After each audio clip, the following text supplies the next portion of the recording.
So next आता आहे vertical pressure due to strip load. Vertical pressure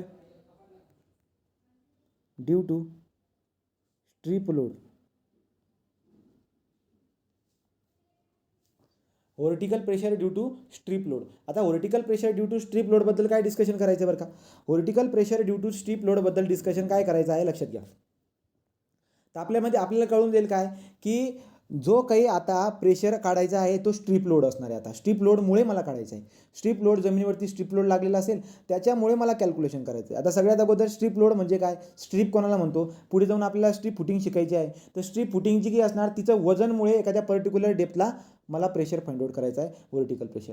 मग strip load म्हणजे काय बरं का. स्ट्रीप लोड म्हणजे अशा पद्धतीचा लोड आहे तो ज्याचे बघायला जर गेला ते एक डायमेन्शन खूप जास्त मोठं दिसायला भेटतं आहे, लांबी खूप जास्त मोठी दिसायला भेटत आहे अदर डायमेन्शनपेक्षा. तर इतर जे दोन डायमेन्शन आहे त्याच्यापेक्षा जर का एक डायमेन्शन खूप मोठं असेल तर आपण म्हणूया लेंथ, ज्याची लेंथ खूप जास्त आहे विड्थपेक्षा, असला जो काही लोड असेल जमिनीवरती लागणारा तो आपला काय असणार, स्ट्रीप लोड असणार. किंवा ती फुटिंग जी असेल तिला मी स्ट्रीप फुटिंग म्हणून देत असतो. दिसायला कसं असेल तुम्ही लक्षात घेऊ शकता. जसं की कसं बरं बघा, हा आहे आपली लेंथ, ही आहे लेंथ. एक मिनटं. So this is our length, हा ही लेंथ आहे.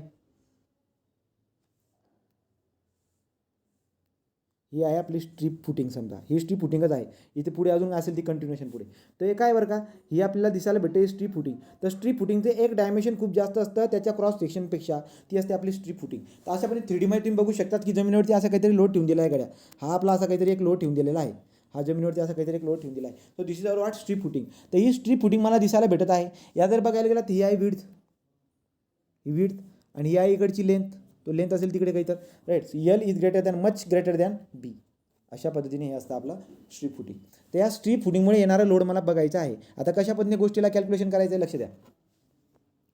तर इथं मला दिसायला भेटेल अशा पद्धतीने, हे आहे ग्राउंड सरफेस, याच्यावरती स्ट्रीप फुटिंग लागते. अशा पद्धतीने मी 2D मध्ये दाखवतो याला, राईट. 2D मध्ये तुम्हाला जी दिसते ती ॲक्च्युली लेंथ नाही, ती विड्थ आहे. So this the width, he width आहे. सो विड्थ आहे. विड्थ मी घेतोय समजा टॉईस ए एवढी त्याची विड्थ आहे. लेंथ असेल त्याच्या मागं काहीतरी खूप सारी मोठी असेल, ठीक. तिकडे आपल्या काही बघायला गेलो नाही, तिकडे खूप जास्त लांबीची असेल. तर मी फक्त काय दाखवतो, त्याची विड्थ दाखवतो. विड्थची व्हॅल्यू मी 2A घेतलेली आहे. आता ही जी काही लोडिंग आहे युनिफॉर्मली डिस्ट्रीब्युटेड लोड दिसायला भेटत आहे. तो स्ट्रीप लोड आहे, युनिफॉर्मली डिस्ट्रीब्युटेड लोड आहे. तो किती असेल बरं का ही व्हॅल्यू, ही आहे समथिंग किलो न्यूटन पर मीटर स्क्वेअर, किलो न्यूटन पर मीटर स्क्वेअर. एवढी ती UDLचं मला लोड दिसायला भेटत आहे. आणि आता आपण बघा इथं आहे झेड ॲक्सिस, ही आहे झेड ॲक्सिस. इथे झेड ॲक्सिस आहे, ही झेड ॲक्सिस आहे. आता तुम्ही जर बघायला गेलात, हा जी काही स्ट्रीप फुटिंग आहे या स्ट्रीप फुटिंगच्या या कॉर्नरपासून असा घेतोय, नंतर ही जी काही स्ट्रीप फुटिंग आहे या जिच्या कॉर्नरपासून इकडे घेतोय.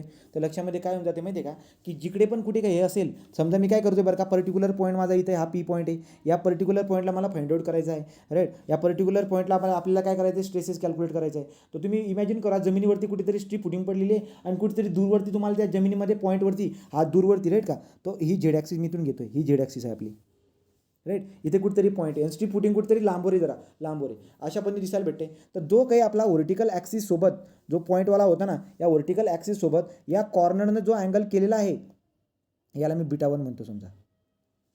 आणि जे दुसऱ्याने व्हर्टिकल सोबत दुसरावाला कॉर्नर त्याने जो अँगल केला त्याला मी β2 म्हणतो समजा. क्लिअर होते, त्याला β2 म्हणतो, राईट. त्याला आपण β2 म्हणून देऊ. आणि जो काही हवाला या दोन कॉर्नरमधला जो अँगल आहे हवाला, याला मी θ म्हणून देतो. याला काय म्हणतो तुम्ही, θ म्हणून देत असतो. अशा पद्धतीने कॅल्क्युलेशन आपण करणार आहोत. तो β1 झाला, β2 झाला, इथं झाला आपला θ. तर अशा पद्धतीने कॅल्क्युलेशन आपण करणार आहोत. मग ठीक आहे, ही झाली जनरल केस. मग आता काय करायचं, एवढं झाल्यानंतर काय करावं, हे झालं, इथे ॲक्च्युअल झालं, हे जनरलाइज करून दाखवलं. आता मला फाइंड आउट करायचं असणार या पर्टिक्युलर ठिकाणी सिग्मा झेड. तो sigma Z is equal to what, sigma Z is equal to काढतो मी Q डिवाइड बाय पाय. आता पुरेल किती जागा कमी, Q डिवाइड बाय पाय, पुढे ब्रॅकेटमध्ये theta plus sine theta into theta plus sine theta into cos of β1 plus β2, right. β1 plus β2.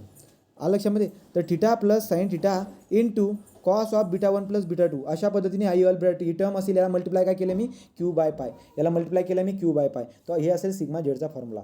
हा सिग्मा झेडचा फॉर्म्युला असेल. Where beta 1 is what, vertical axis पासून जो इकडचा एक कोपरा आहे त्या कोपऱ्याने तुम्ही प्लानमध्ये बघू शकता बरं का. याला प्लानमध्ये कसं दिसायला भेटणार हे बघा.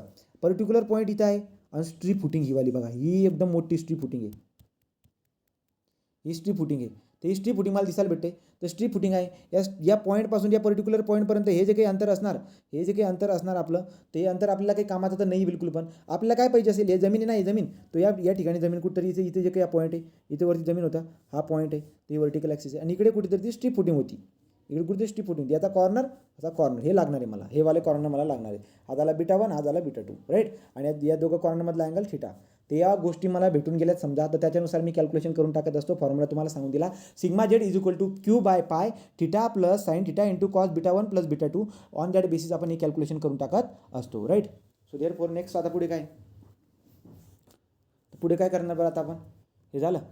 तर अशा पद्धतीने एक आता स्पेशल केस बघून टाकू. तुम्ही एक्सप्रेशन लिहून झालं असेल. याच्यामध्ये स्पेशल केस आहे.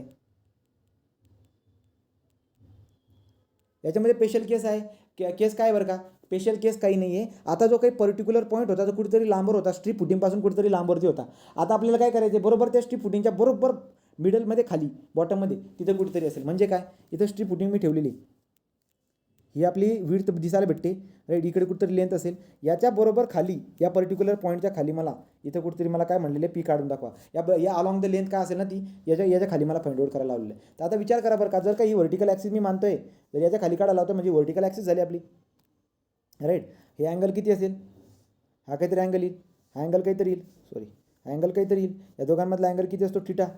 त्याला सांगा बरं का रे, हा अँगल किती व्हर्टिकल सोबत इकडचा कॉर्नरवाला हा असणार आपला. हा जर का समजा थिटा असेल टोटल, हा इकडचा किती beta 1 minus theta by 2, right. आणि इकडचा किती theta by 2, right, theta by 2. तर अशा पद्धतीने मला दिसायला भेटेल. हा इकडचा येईल मायनस थिटा बाय 2, कारण की मी मेजर कुठून करतोय, इकडे मेजर करतोय, इकडे मेजर करतोय. त्यामुळे मी जेव्हा क्लॉकवाईज अँटी क्लॉकवाईज घेतो त्यामुळे प्लस मायनस कन्सिडर करून आपल्याला दिसायला भेटतं आहे काय, की या केसमध्ये स्ट्रीप फुटिंगच्या खाली जर का समजा if the P is situated under the centre of the strip, right. काय तर स्ट्रीपच्या बरोबर सेंटरच्या खाली जर का असेल त्या केसमध्ये आपण डायग्राम काढून टाकत असतो. आता या केसला आपण कसं समजून घेणार, सो या केसला कसं समजून घेतो बघा.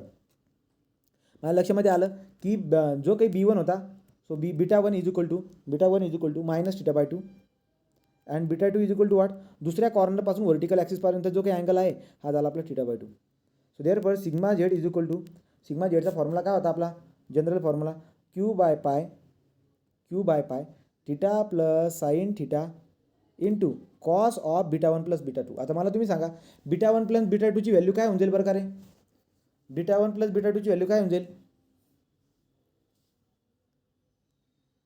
0, राईट ना, 0 होऊन जाईल. बीटा 1 प्लस बीटा 2 जर करायला गेला तर 0 होऊन जाईल. त्याचा अर्थ बीटा 1 प्लस बीटा 2ची व्हॅल्यू 0 होऊन जाते. मग कॉस ऑफ 0ची व्हॅल्यू काय असेल, सो कॉस 0. माझ्या लक्षामध्ये येते sigma Z is equal to Q by pi, इथे theta plus sine theta into cos of 0 येऊन जाईल. कॉस ऑफ 0ची व्हॅल्यू किती असते, so cos of 0 is equal to what 1. So therefore तुमच्या लक्षामध्ये येऊन जाईल हे वाले एक्सप्रेशन आपलं अशा पद्धतीने येईल. So sigma Z is equal to Q by pi theta plus sine theta. याच्यामध्ये पण व्हॅरिएशन दिघून येऊन जातं. तर कोणता अँगल जो काय आहे, आपण एखादा अँगल जो काय डिग्रीमध्ये टाकतो, एकाला रेडियनमध्ये टाकत असतो, असं पण व्हॅरिएशन आहे. क्वेश्चन याचा काही आपल्याला विचारला जाणार नाही, एवढं एक्सप्रेशन पण तुम्ही लिहून टाकलं तरी सफिशियंट आहे, ठीक आहे. सो सिग्मा झेड जर का बरोबर तुम्हाला स्ट्रीप फुटिंगच्या खाली जर का विचारत असेल त्यासाठी एक्सप्रेशन हे आहे, sigma Z is equal to Q by pi theta plus sine theta, right, theta plus sine theta. या पद्धतीने आपण कॅल्क्युलेशन करून टाकणार आहोत. बोला, क्लिअर आहे का इथपर्यंत. चला स्ट्रीप फुटिंग अँगल सांगू का, हां ठीक आहे. बघा तो अँगल सांगतो.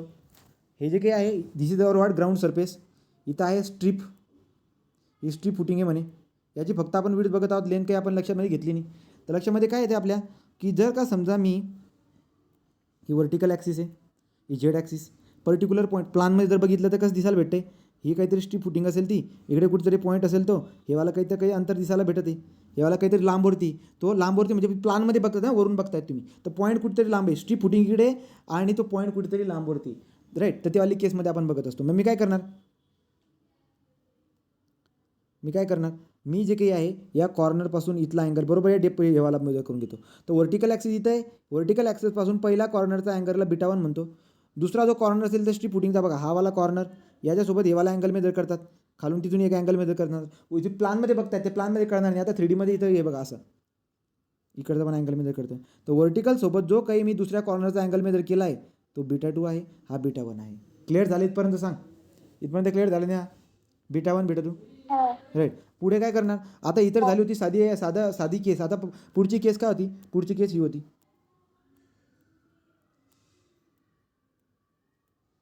जर अशी स्ट्रीप फुटिंग असेल तर या केसमध्ये याच्या जर का मला पॉईंटच्या खाली जर का काढायला लावत असतील तर ज्याची झेड ॲक्सिस इथे येऊन जाईल रे. झेड ॲक्सिस इथे येऊन जाईल बरोबर त्याच्या सेंटरच्या खाली घेतोय. झेड ॲक्सिस इथं जर का आली तर कॉर्नरवाला बघा तर हा वाला कॉर्नर जो असतो यावाला कॉर्नरने इकडे अँगल किती बनवलेला असतो? बीटा 1. हा वाला कॉर्नरने इकडे अँगल किती बनवला असतो? तो बघा ना तुम्हाला माहिती आहे ना. व्हर्टिकलसोबत आपण अँगल घेतोय. दुसऱ्या कॉर्नरने जो काही अँगल दुसऱ्या कॉर्नरने व्हर्टिकल याच्यासोबत जो अँगल केलेला असतो हा वाला अँगल. ठीक आहे, हा वाला अँगल हा किती असणार? बीटा 2. तो व्हर्टिकल ॲक्सिस ही वाली व्हर्टिकल ॲक्सिस आहे. या व्हर्टिकल ॲक्सिस या कॉर्नरसोबत केलेला जो काही अँगल असेल हा बीटा 2 असेल. इकडच्या कॉर्नर केला हा बीटा 1 असेल. आणि या दोघं याच्यामधला अँगल किती असेल? हा असेल आपला थिटा. हा किती असेल? थिटा असेल. आता तुम्ही जर का विचार करायला गेलात तर काय लक्षामध्ये येतं बरं का? इथं लक्षामध्ये येईल आपल्या की इकडचा जो काही बीटा आहे हा काय असणार? हा निम्म्यावरती म्हणतोय ना. ॲक्च्युली बायसेक्ट केलं असेल but beta 1 is equal to how much? Beta 1 इकडे मी इकडचं जो काही इकडचा मी समजा निगेटिव्ह घेतो. निगेटिव्ह पॉझिटिव्ह काय घेत असेल ते घ्या. So beta 1 is equal to minus theta by 2 घेतोय राईट. आणि इकडचा बीटा 2 काय असेल? बीटा 2 पण तेवढाच असेल परंतु तो पॉझिटिव्ह असेल थिटा बाय 2. तर हे दोघं अशा पद्धतीने दिसायला भेटतात. मग आपल्याकडे जे एक्सप्रेशन आहे त्या एक्सप्रेशनमध्ये बीटा 1 प्लस बीटा 2 पण आहे. तर आता मला सांगा बीटा 1 प्लस बीटा 2 जर का मी केलं तर मला व्हॅल्यू 0 भेटून जाईल. कारण की मायनस प्लस काय होऊन जाईल? 0 होऊन जाईल. तर बीटा 1 प्लस बीटा 2 जर का समजा 0 आला तर एक्सप्रेशन काय कशा पद्धतीचं होतं? एक्सप्रेशन होतं sigma Z is equal to Q by pi theta plus sine theta into cos of beta 1 plus beta 2. आता बीटा 1 प्लस बीटा 2ची व्हॅल्यू 0 आली. सो साइन ऑफ थिटा बरोबर sine of theta into cos of the 0. So cos of 0 किती असणार? 1. अशा पद्धतीने expression जाईल. तर q by pi theta plus sine theta हे एक्सप्रेशन येऊन जाईल. कारण की कॉस 0ची व्हॅल्यू किती असते? Cos of beta 1 plus beta 2 is equal to cos of 0 is equal to 1. So therefore ती व्हॅल्यू जर काही ते मल्टिप्लाय करायला गेलं तर sine theta into 1 is equal to what? Sine theta होऊन जाईल. पुढे ठीक आहे, क्लिअर आहे का हे आता? Next, vertical pressure below the corner of uniformly distributed rectangular area. So next पुढचा आता पुढची case. So next case vertical pressure below the corner of uniformly distributed. Vertical pressure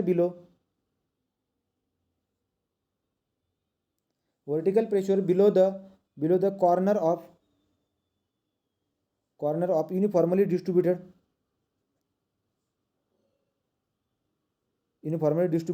rectangular area right. तर ही वाली केस बघायची. आता काय करायचं आपल्याला की रेक्टँग्युलर एरियाच्या कोणत्या तरी कॉर्नर बरोबर कॉर्नर. आता बघा काय केलं बरं का इथं जे ना काहीतरी चौकोनी लोड आहे. हा जमीन आहे. या जमिनीवरती काहीतरी असं चौकोनी लोड आहे.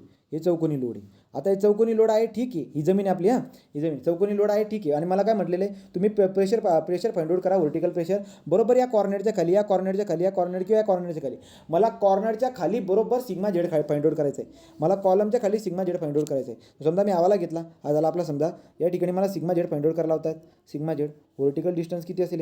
हे असेल काहीतरी झेड राईट. हे झेड आहे काहीतरी. समजा याला नाव देतो मी या कॉर्नरला ABCD. अशा पद्धतीने आपला काहीतरी एक रेक्टँग्युलर लोडिंग आहे. तर रेक्टँग्युलर एरिया जो काही असतो त्या रेक्टँग्युलर एरियाच्या एखाद्या कॉर्नरच्या खाली जर का प्रेशर फाइंड आउट करायचं असेल तर कशा पद्धतीने करावं तर हे आपल्याला फाइंड आउट करायचं आहे. आता हे जे काही आहे खूप मोठं एक्सप्रेशन आहे. याला आपण लिहून घ्यायचं आहे. ठीक आहे, तो खूप मोठं एक्सप्रेशन आहे. त्याला आपण लिहून घेऊ, समजून घेऊ. बघा आता काय बरं का. सो झालं का सिग्मा झेड इथं काढला. आता मला फाइंड आउट करायचं आहे इथून काहीतरी यावाला काय असेल बरं का. हे रेक्टँग्युलर लोडिंग आहे. रेक्टँग्युलर लोडिंग म्हणजे काय बरं का. चौकोनी काहीतरी लोडवरून जमिनीवरती येत असेल त्याचा स्ट्रेस मला एखाद्या कॉर्नरला काढायला लावलेला आहे. तो चौकोनी काहीतरी लोड आहे. चौकोनी खूप मोठा चौकोनी लोड असेल जसे काय बिल्डिंगचा लोड. आता बिल्डिंगचा लोड थ्रूआउटली मी काय म्हणतो चौकोनी लोड येतो. तो बिल्डिंगचा लोड जो काय आहे जमिनीवरती लागणारा तो थ्रूआउट काय आहे बरं का चौकोनी लोड आहे. तर त्याच्या एखाद्या कॉर्नरवरती स्ट्रेस फाइंड आउट करायचा असेल तर मी काय करणार. ही झेड झाली. So therefore sigma Z is equal to K into. तो sigma Z is equal to K into q. आता क्यू म्हणजे काय बरं का. तो जो काही रेक्टँग्युलर होता तो जो काही रेक्टँग्युलर सरफेस होता त्याची रेक्टँग्युलर लोडिंग जी होती त्या रेक्टँग्युलर लोडिंग जी काही असेल त्याला क्यू म्हणतो मी, right. Q kilonewton per metre square. So q kilonewton per metre square दिसायला भेटते. तर सिग्मा जेड कसं काढू शकतात, के इंटू क्यू. तर क्यूचा तर प्रश्न मिटला उरलाय काय के. आता के काय असतो, के हा इन्फ्लुएन्स फॅक्टर आहे आपला, influence factor. So K is a influence factor. How to calculate this influence factor. So influence factor K is equal to, एक खूप मोठं एक्सप्रेशन आहे, याला मोबाईल डायरेक्ट आडवा करावं लागेल. सो काय बरं का, खूप मोठं एक्सप्रेशन लिहून टाका, तुम्हाला परीक्षेमध्ये विचारणार नाही कोण. K is equal to 1/4 K is equal to 1/4 twice mn twice mn ब्रॅकेटमध्ये m² plus n² plus 1 divide by m² plus n² plus 1 m plus m² into n². काय काय कळलं बघा. 1/4 ब्रॅकेटमध्ये 2mn अंडररूटमध्ये m² plus n² plus 1 divide by m² plus n² plus 1 plus m² into n² into याच्या पुढे पुन्हा याच्या पुढे काय काय खूप मोठी टर्म आहे बरं काही. याच्या पुढे काय m² plus n² plus 2 divide by n² plus n² plus 1 plus त्याच्या पुढे अजून त्याच्या पुढे कंटिन्युएशनमध्ये प्लस टॅन इनवर्स ऑफ. आता टॅन इनवर्स ऑफमध्ये अजून मोठी टर्म आहे. सो टॅन इनवर्स ऑफ ही जी के ना हेवाला, हे बघा हे जे दिसायला भेटते ना हेवाला आहे त्याच्यात. आता कसं लिहिणार त्याला मी, याला समजा एक्स म्हणून घेतो, टॅन इनवर्स ऑफ एक्स म्हणून देतो इथं. का, कारण की एक्सची व्हॅल्यू किती आहे 2mn ब्रॅकेट अंडररूटमध्ये m² plus n² plus 1 divide by m² plus n² plus 1 इथं. आता इथं काय करायचं, मायनस करायचं, मला नवीन लिहावं लागेल. So tan inverse of X न करता मी याला पूर्ण नवीन लिहितो, याच्या पुढे लिहितो टॅन इनवर्सच्या पुढे ब्रॅकेटमध्ये लिहितो मी, नंतर साईडला इथं लिहितो. सो किती असेल twice mn अंडररूटमध्ये m² plus n² plus 1 divide by m² plus n² plus 1 minus m² into n². हा झाला आपला पुरा ब्रॅकेट. तो अशा पद्धतीने एक्सप्रेशन तुम्हाला काढायला लावतात. ते एवढं मोठं एक्सप्रेशन आहे, परीक्षेमध्ये तुम्हाला विचारणार नाही, ते कन्व्हेन्शनलमध्ये असतात. तो कन्व्हेन्शनल पेपर जे असतात त्याच्यामध्ये. मग आता काय बरं का, एम आणि एन काय. So K is equal to 1/4 ब्रॅकेटमध्ये 2mn, खूप मोठं एक्सप्रेशन आहे, ते काही वाचणार उपयोग पण नाही आहे. एम काय असते, एम असते लेंथ बाय डेप्थ, L/Z लांबी डिवाइड बाय, लांबी म्हटले काय 2 डायमेन्शनपैकी जे काही लांब असेल ते L/Z. M is equal to B/Z करून टाकतो. इंटरचेंजेबल आहे, M and N are interchangeable,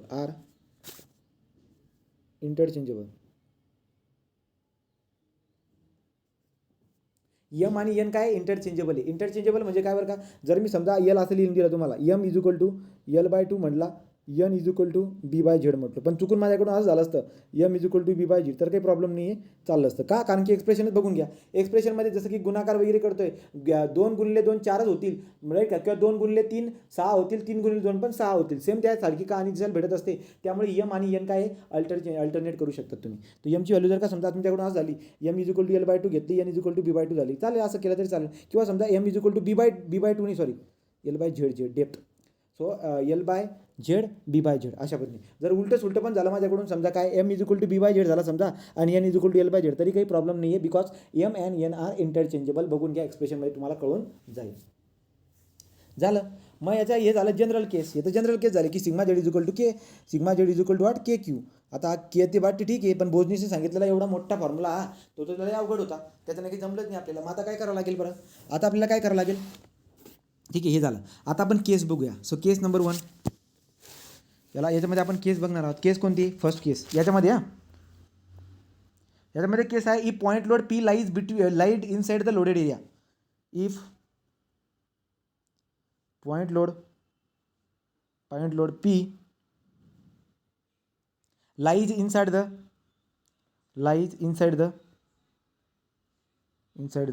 loaded area. जर समजा तो पॉईंट आता कॉर्नर खालचा तुम्हाला काढायचा, ठीक आहे, कॉर्नरच्या खाली राहील असतं तर ठीक आहे, परंतु कॉर्नर सोडून आता तो कुठे माहिती आहे का, मिडलमध्ये आला. म्हणजे काय, हे प्लान आहे, हे बघा, हे एक रेक्टँग्युलर लोड आहे, समजा बिल्डिंगचं वजन आहे, आणि मला फाइंड आउट करायला लागलं, स्ट्रेस फाइंड आउट करा, कॉर्नरला नाही म्हणत, ते काय म्हणतात, मला इथं फाइंड आउट कर, इथं आता या कसं करावं गड्या, आपल्याकडे पद्धत कोणती आहे, या ठिकाणी जर का तुम्हाला फाइंड आउट करायचं असेल तर पद्धत आहे का, हो आहे. काय करायचं आता, समजा आज तुम्हाला चौकोनी काय दिलं आहे, रेक्टँग्युलर लोडेड पोर्शन देऊन दिला आहे, तुम्हाला म्हटलं या पोर्शनच्या ठिकाणी काय करा, ज्या ठिकाणी डॉट करून ठेवला आहे जमिनीमध्ये तुम्हाला प्रेशर फाइंड आउट करायचा, vertical pressure at that point. तर देअरफॉर तुम्ही काय करणार, देअरफॉर आपण काय करतो, आपण काय करणार, त्या पॉईंटला बरोबर असे तुकडे पाडून टाकणार.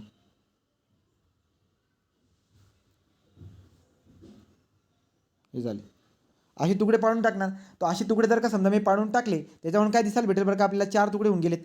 तो आपल्याला फाइंड आउट करायचे, 4 तुकडे झाले, 4 तुकडे झाले तर झाले, परंतु या प्रत्येक तुकड्याचा हा एरिया, या एरिया, हा एरिया, हा एरिया, तो चारही प्रकारचे जे की एरिया आहेत त्या सगळ्यांचा हा कॉर्नरवरती येतो. मी काय करतो, पहिले याच्यामुळं याचा कॉर्नर शोधून घेतो, याच्यामुळे याचा कॉर्नर शोधून घेतो, याच्यामुळे याचा कॉर्नर शोधून घेतो, याच्यामुळे तो सगळ्यांचा जो काही कॉर्नर आहे, आता सगळ्यांचा कॉर्नर एकच दिसायला भेटत आहे. मी प्रत्येकाचा एक एक करून कॉर्नर फाइंड आउट करतो बाय युजिंग दिस मेथड. आता कसं करावं गड्या, आता काय करावं, आता एवढा एम आणि एनचा फॉर्म्युला वापरत बसावा. बघा बरं का, आता डायमेन्शन बनवून देतो. हे बघा, पॉईंट कुठं होता, इथं होता, राईट, हा आला होता. सो दिस इज 1, 4 झोन होते असे, बरोबर. सो दिस इज वॉट, हे 4 झोन होते. आता तुम्ही याचं डायमेन्शन लिहू शकतात, पेसिफाईडचे डायमेन्शन B1, इथं आहे B2,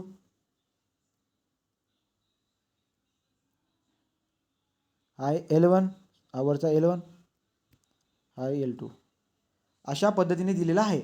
तो अशा पद्धतीने आपल्याला दिलेला आहे. आता गंमत बघा बरं का, म्हणजे मी काय केलं माहिती आहे का, ॲक्च्युली लोडेड एरिया जो होता तो लोडेड एरिया पूर्ण चौकोनी होता, परंतु त्याला मी काय करून टाकलं माहिती आहे का, अशा पद्धतीने डिवाईड केलं की सगळ्या एरियाचे 4 तुकडे बनले ना, सगळ्यांचा तो कॉर्नर येतोय. मग मी काय करणार, याचा जे की याचं कॅल्क्युलेशन करून घेईल, याचं कॅल्क्युलेशन करून घेईल, कॉर्नर कॉर्नर, तर या सगळ्या एरियाचं मी काय करणार, या पद्धतीने कॅल्क्युलेशन करून टाकणार. आता कसं करतो लक्षात घ्या, कसं करतो लक्षात घ्या.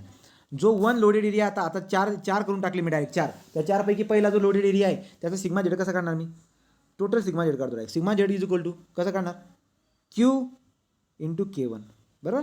याच्यामुळे जो काही येईल, हा 1 म्हटले तो K1 येईल, प्लस दुसरा घ्या Q into K2, Q into K2, plus तिसरा घ्या Q इंटू Q ते एकच राहणार आहे K3, प्लस किती झाले, Q इंटू K4. आता Q इंटू K4, हे झालेत आपले 4. अशा पद्धतीने कॅल्क्युलेशन मी करणार आहे. आता तुम्हाला प्रश्न काय पडेल की यार सगळं तर सांगून दिलं तू, पण एम आणि एनची व्हॅल्यू सांगायची तर सांगून दिली, वरती बी सांगून दिली, सांगितली ना वरती, सेम इथं पण येईल. आता इथं कसं काढणार मी, या ठिकाणी कसं काढणार, तर गंमत बघा, जेव्हा मी K1 काढेल तर K1च्या केसमध्ये मला एम आणि एन वापरावं लागणार. तर K1 साठी एम आणि M1 काय असणार तुम्ही लक्षात घेऊ शकता, हा पहिला, दुसरा, तिसरा, चौथा. मग मी इथं खाली लिहून देतो, त्याच्या खाली एक्सप्रेशन तर बनून झालेलं आहे. आता M1 काय असेल बघून घ्या, तुम्हाला डायग्राम काढून दिली मी, L1 divide by Z, M2 काय, नंतर हा झाला M1, आता N1 काय असेल B1 divide by Z, check करा बरोबर आहे का.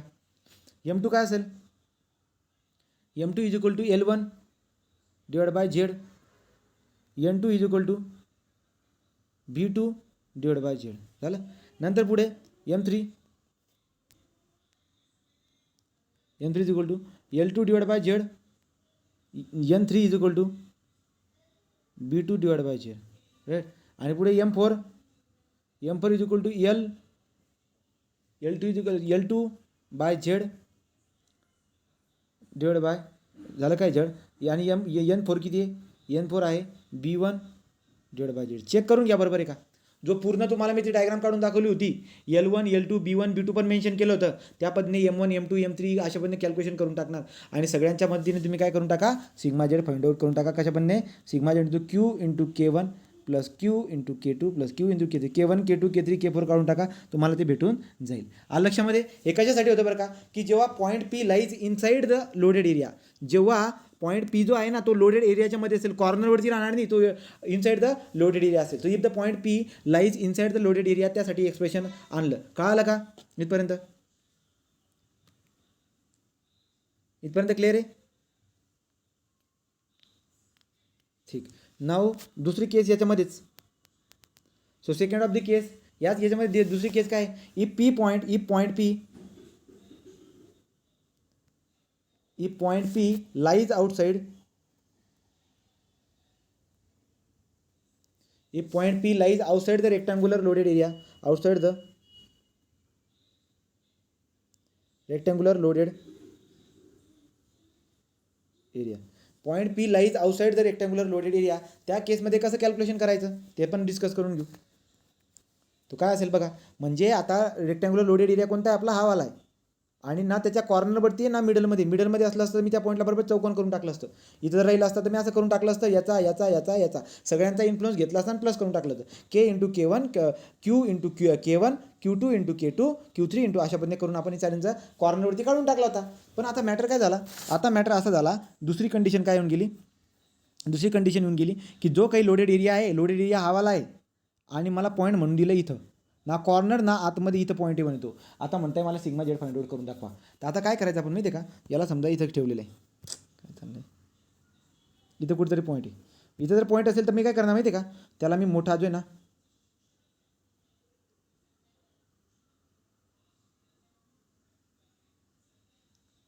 जो पॉईंट आहे त्याला तुम्ही अशा पद्धतीने घेऊ शकतात आतमध्ये बघा, अशा पद्धतीने आपण ते करू शकतो. लोडेड एरिया आपला एवढाच आहे, लोडेड एरिया एवढाच आहे, तो जो पॉईंट आहे तो पर्टिक्युलर पॉईंट इथं आहे, तर मी त्याला काय करून टाकलं, इथं ना त्याला कॉर्नरवरती आणण्याचा प्रयत्न केला, मोठा एक रेक्टँगल काढला आणि बरोबर तो त्याच्या कॉर्नरवरती आणण्याचा प्रयत्न केला. या अशा म्हणजे कॉर्नरवर येऊन गेला, तो आता आला कॉर्नरवरती. नावं देऊ शकतात तुम्ही, लोडेड एरिया जो होता ABCD होता, ॲक्च्युअल लोडेड एरिया ABCD आहे. नंतर हा जो इकडे मी जो घेतला आहे एक्स्ट्राचा अजूम करून, तो आपला B1 आहे, हा आपला A1 आहे, आणि आपला काय वर्ग इकडचा हा C1 आहे आणि हा B2 आहे. कारण की हा B आहे इकडे B1 घेऊन घेतला आहे, तो B2 येऊन जाईल. अशा पद्धतीने या पर्टिक्युलर पॉईंटला मला काय फाइंड आउट करायचं, आता स्ट्रेस. आता मी कसं फाइंड आउट करणार, व्हर्टिकल स्ट्रेस काढणार त्या ठिकाणी मी काय करतो, अशा पद्धतीने करतो ना, हा पॉईंट P होता आपला, तर मी या एरियाचा इन्फ्लुअन्स काढून घेतो, याचा पण इन्फ्लुअन्स काढतो, याचा पण इन्फ्लुअन्स काढतो, सगळ्यांचा इन्फ्लुअन्स काढतो मी. कशा पद्धतीने गमत बघा आता. So q sigma Z is equal to q into sigma Z is equal to q into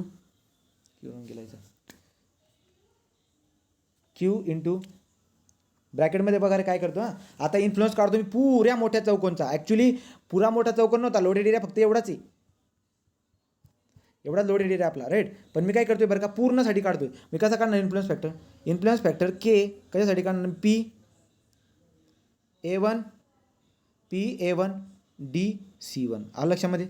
हा बघा PA1 DC1 जो नाही आहे त्या एरियाचा मी डायरेक्ट काय काढतोय, K1 काढून टाकला, तो के ऑफ PA1 DC1 हा झाला. याच्यामधून मी काय करणार आता, मायनस ब्रॅकेटमध्ये आहे, मी ब्रॅकेटमध्ये जे मायनस याच्यामधून काय करून टाकतो, या पूर्ण याच्यामधून हा पुरा जो चौकोन घेतला ना आता मी, या सगळ्या इन्फ्लुअन्समधून हावाला इन्फ्लुअन्स मायनस करून टाकतो, रिकामे वाले मायनस जर करून टाकले तर आपल्याला जो पाहिजे तो भेटून जाईल. सो देअरफॉर मी काय करतो, के ऑफ पी इथे का होता, so PB dash, so PB1 हा B1 PB1 इथे का होता C1 हा पण मायनस करला, हा मायनस करून टाकला, हा मायनस करून टाकला. आता पुढे काय करणार, पुन्हा मायनस, हा उभा बी मायनस करून टाकतो, हिरव्या कलरने दाखवतो, हा उभा पण मायनस करून टाकतो. ठीक, so minus K P A1 A1A B2 हा असेल आपला, बरोबर का. सो A1P अशा पद्धतीने तुम्ही कॅल्क्युलेशन करू शकतात. तो हा P झाला, PA1A B2 अशा पद्धतीने आपण कॅल्क्युलेशन करू शकतो हवाला एरिया. तुम्हाला दिसायला भेटेल काय की अगोदर जेव्हा तू या टोटलमधून जेव्हा मायनस केलं, हवाला टोटल मायनस केलास, काय मायनस केला मी, तेव्हा मी जो मायनस केला हवाला मायनस केला, बघा कोणता रे, हा टोटल मायनस केला डायरेक्ट. पण तुम्ही दुसऱ्यांदा जेव्हा हे केलं मायनस केलं, ते अजून हे पण मायनस करून टाकलं. मग तुम्हाला नाही वाटत का की हवाला जो पोर्शन आहे, हवाला ज्याला डार्क करतो मी सर्कल नाही बघा, हवाला हा जास्त मायनस झाला माझ्याकडे, दोनदा मायनस होऊन गेला तो. पहिल्यांदा जेव्हा मी याला मायनस केला, तेव्हा बी मायनस होऊन गेला, दुसऱ्यांदा याला जेव्हा मायनस केला तेव्हा पण मायनस होऊन गेला, डबल दोनदा मायनस झाला. त्यामुळे मी तेवढा एरियाला ॲड करून देईल, मग तुम्हाला बरोबर हा पर्टिक्युलर एरिया भेटून जाईल, हवाला भेटून जाईल. मग आता कसं ॲड करायचं दिलं, कुठपर्यंत आले तुम्ही, आलेत का. सो KPA1 DC1 हे दोघांचं मायनस करून टाकलं, प्लस कुठं होतं हे बघा, इथं मायनस, हा झाला K1 दिस, हा मायनस याच्या पुढं प्लस, याच्या पुढे लिहा प्लस. आता हवाला प्लस करून घेतो मी, KPB1 नंतर ए बी, नंतर B1 B2 B1 B2 अशा पद्धतीने हा वाला एरिया मी काय करून टाकेल, ॲड करून टाकेल, कारण की दोनदा मायनस झाला ना, ॲड करून टाकेल. अशा पद्धतीने तो के फाइंड आउट करावा लागेल. मग तुम्ही म्हणाल की याचा के कसा फाइंड आउट करायचा, एवढं मोठं एक्सप्रेशन आहे त्याच्यावरून तुम्ही फाइंड आउट करा, तुम्हाला के काढता येऊन जाईल. अलग लक्षामध्ये कसं केलं मी तर झालं, ब्रॅकेट पूर्ण करून टाकायचा. सो क्यू इंटू ब्रॅकेटमध्ये या सगळ्या गोष्टी 1 2 3 आणि हा चौथा इथे लिहून टाकला. क्लिअर झालं का काय करतो मी तर, हे बघा विचार करा ना तुम्ही, आपला लोडेड एरिया हा दिलेला आहे, हा लोडेड एरिया आपला, सो जिच्यावर लोडेड एरिया आणि पॉईंट देऊन दिला इथं. आता पॉईंट इथं देऊन दिला आहे ॲक्च्युली, तर तुम्ही काय करणार, त्याला कॉर्नरमध्ये घ्यायचा प्रयत्न करायचा, काही पण करा त्याला कॉर्नर. आता याला कुठे कॉर्नरमध्ये आणणार, असं काहीतरी रेस मारेल हा वाला, असं त्याला काही पण करा, त्याला कॉर्नरमध्ये घेण्याचा प्रयत्न करा. आता मी काय करून टाकेल, हा पुरा जो एरिया आहे ना पुरा, त्या पुरा एरियाचा इथं काय इफेक्ट होईल तो काढून घेईल. मग क्यू ब्रॅकेटमध्ये याचा पुरा याचा के काढून घेईल बरं का, K1 पूर्णाचा K1 काढून टाकेल, मायनस हा छोटूसा जो एरिया आहे ना, हा छोटूसा एरिया, याचा मी जे काही के असेल तो काय करून टाकेल, तिथून मायनस करून टाकेल. अशा पद्धतीने तुम्हाला कॅल्क्युलेशन करायचं तर कुठेही देऊ द्या तेव्हाला असं देतील, पण तुम्हाला एवढा मोठा प्रश्न दूरपर्यंत येणार नाही. आलं लक्षात, ते झालं. तो हा झाला आपला, if the point is lies inside the loaded area, point lies outside the rectangular loaded area. या दोघांच्या केसेस जे काही आपण बघून झालेलं आहे. आता पुढची जी मेथड असते, पुढची मेथड ॲप्रॉक्सिमेट मेथड.